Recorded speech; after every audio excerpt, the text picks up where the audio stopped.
News18 ಡಿಜಿಟಲ್ಗೆ ಸ್ವಾಗತ. ನಾನು ಕೃಷ್ಣ ಗಿರಳ್ಳಿ.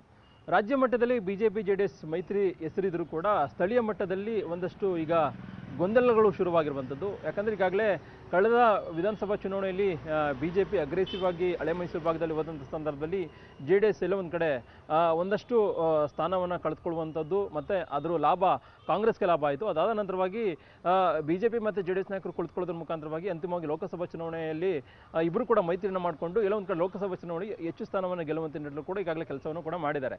ಈಗ ಇನ್ನು ಸ್ವಲ್ಪ ದಿನಗಳಲ್ಲೇ ಸ್ಥಳೀಯ ಸಂಸ್ಥೆಗಳ ಚುನಾವಣೆ ಕೂಡ ಬರ್ತಾ ಇದೆ. ಇಂತಹ ಸಂದರ್ಭದಲ್ಲಿ ಸ್ಥಳೀಯ ಮಟ್ಟದಲ್ಲಿ ಎಲ್ಲೊಂದು ಕಡೆ ಬಿಜೆಪಿ ಮತ್ತು ಜೆಡಿಎಸ್ ನಾಯಕರು ಒಟ್ಟಾಗಿ ಹೋಗುವಂತ ನಿಟ್ಟಿನಲ್ಲಿ ಎಲ್ಲೊಂದು ಕಡೆ ಒಂದಷ್ಟು ಭಿನ್ನಾಭಿಪ್ರಾಯಗಳು ಕೂಡ ಈಗಾಗಲೇ ವ್ಯಕ್ತವಾಗ್ತಿರುವಂಥದ್ದು. ಅದು ಪ್ರಮುಖವಾಗಿ ಬಿಜೆಪಿ ಆಗಿರ್ಬೋದು ಮತ್ತು ಜೆಡಿಎಸ್ ನಾಯಕರಿಂದ ಈಗಾಗಲೇ ಸ್ಥಳೀಯ ಸಂಸ್ಥೆಗಳ ಚುನಾವಣೆಯನ್ನು ನಡೆಸಬೇಕು ನಿಟ್ಟಿನಲ್ಲಿ ಕಾಂಗ್ರೆಸ್ ಸರ್ಕಾರ ಎಲ್ಲ ರೀತಿಯಂಥ ಸಿದ್ಧತೆಯನ್ನು ಕೂಡ ಮಾಡ್ಕೊಳ್ತಾ ಇದೆ.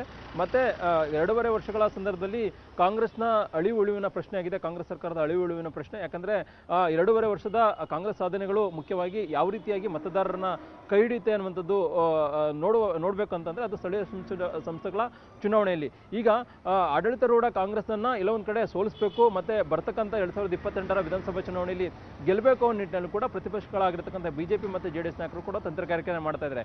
ಆ ಮುಖಾಂತರವಾಗಿ ಸ್ಥಳೀಯ ಸಂಸ್ಥೆಗಳ ಚುನಾವಣೆಯಲ್ಲಿ ಹೆಚ್ಚು ಸ್ಥಾನವನ್ನು ಗೆದ್ದರೆ ಅಂತಿಮವಾಗಿ 2028ರ ವಿಧಾನಸಭಾ ಚುನಾವಣೆಯಲ್ಲಿ ಕೂಡ ನಾವು ಅಧಿಕಾರಕ್ಕೆ ಬರ್ಬೋದು ಅನ್ನುವಂಥದ್ದು ಕೂಡ ಬಿಜೆಪಿ ಜೆಡಿಎಸ್ ನಾಯಕರ ಲೆಕ್ಕಾಚಾರ ಆಗಿದೆ. ಇದೀಗ ಇಲ್ಲೊಂದು ಕಡೆ ಬಿಜೆಪಿ ಜೆಡಿಎಸ್ ನಾಯಕರು ಮೈತ್ರಿಯ ಜಪವನ್ನು ಮಾಡ್ತಿದ್ರು ಕೂಡ ಸ್ಥಳೀಯ ಮಟ್ಟದಲ್ಲಿ ಒಂದಷ್ಟು ಬಿಜೆಪಿ ಮತ್ತು ಜೆಡಿಎಸ್ ನಾಯಕರ ನಡುವೆ ಒಂದು ರೀತಿ ಭಿನ್ನಾಭಿಪ್ರಾಯಗಳು ಮತ್ತು ಹೊಂದಾಣಿಕೆ ಇಲ್ಲದೇ ಇರುವಂಥದ್ದು ಮತ್ತು ಸ್ವತಂತ್ರವಾಗಿ ಹೋಗುವಂಥ ಮಾತುಗಳು ಇದೀಗ ಕೇಳಿಬರುತ್ತಿರುವಂಥದ್ದು.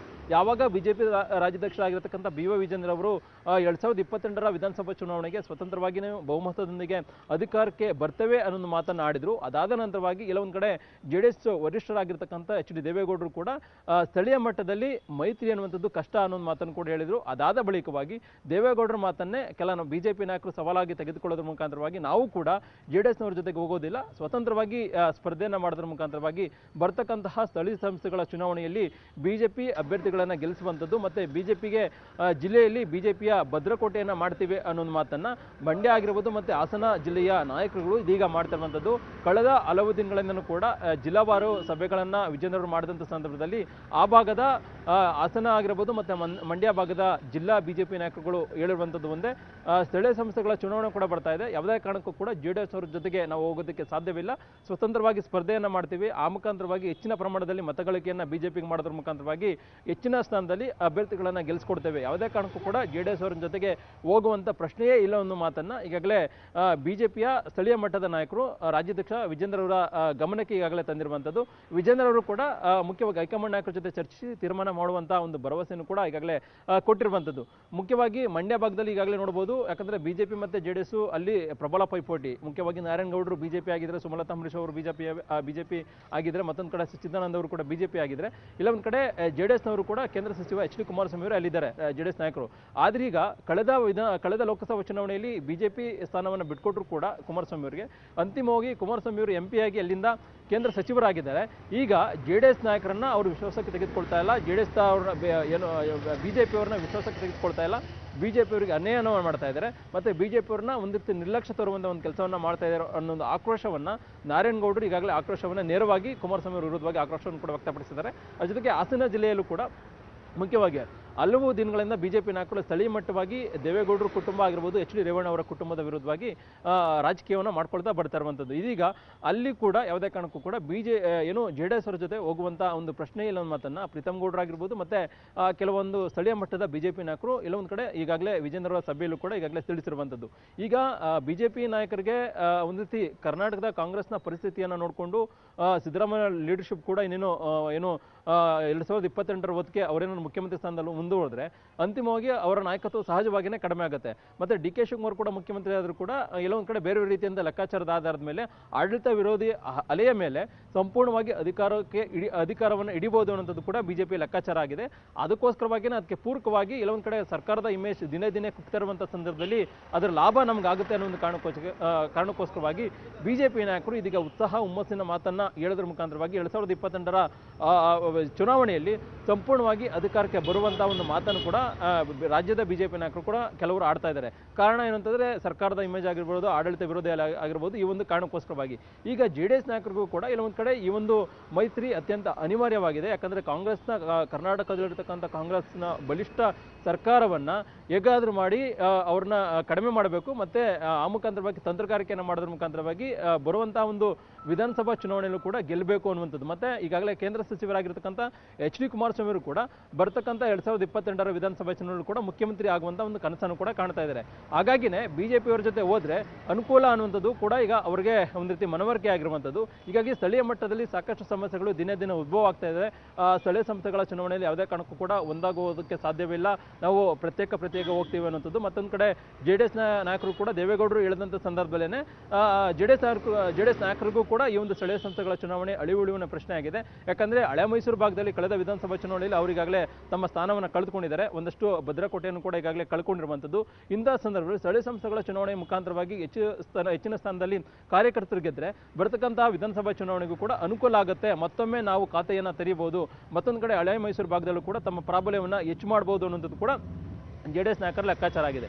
ಹಾಗಾಗಿನೇ ಈಗ ಬಿಜೆಪಿ JDS ನಾಯಕರ ನಡುವೆ ಇದೀಗ ದೊಡ್ಡ ಮಟ್ಟದ ಒಂದಷ್ಟು ಏನು ಮೈತ್ರಿ ವಿಚಾರವಾಗಿ ಗೊಂದಲಗಳು ದೊಡ್ಡ ಮಟ್ಟದಲ್ಲಿ ಉಲ್ಬಣಗೊಳ್ತಿರುವಂಥದ್ದು ದಿನೇ ದಿನೇ. ಹೀಗಾಗಿ ಹೈಕಮಾಂಡ್ ನಾಯಕರು ಒಂದು ರೀತಿ ಸ್ಪಷ್ಟವಾಗಿ ಹೇಳಿರುವಂಥದ್ದು ಒಟ್ಟಾಗಿ ಹೋಗಿ ಮೈತ್ರಿ ಇರತಕ್ಕಂಥ ಸಂದರ್ಭದಲ್ಲಿ ಒಟ್ಟಾಗಿ ಹೋಗಿ ಅನ್ನೋ ಮಾತನ್ನು ಕೂಡ ಈಗಾಗಲೇ ಹೈಕಮಾಂಡ್ ನಾಯಕರು ಸೂಚನೆಯನ್ನು ಕೊಟ್ಟಿದ್ದಾರೆ. ಇಂತಹ ಸೂಚನೆ ಕೊಟ್ಟಂಥ ಸಂದರ್ಭದಲ್ಲಿ ಸ್ಥಳೀಯ ಸಂಸ್ಥೆಗಳ ಚುನಾವಣೆಯಲ್ಲಿ ಯಾವ ರೀತಿಯಾಗಿ ಬಿಜೆಪಿ ಮತ್ತು JDS ನಾಯಕರು ಇಲ್ಲ ಒಂದು ಕಡೆ ಒಟ್ಟಾಗಿ ಹೋಗುವಂಥ ನಿಟ್ಟಿನಲ್ಲಿ ಕೆಲಸವನ್ನು ಮಾಡ್ತಾರೆ ಅನ್ನೋದು ಈಗಿರ್ತಕ್ಕಂಥ ಪ್ರಶ್ನೆ ಆಗಿರುವಂಥದ್ದು.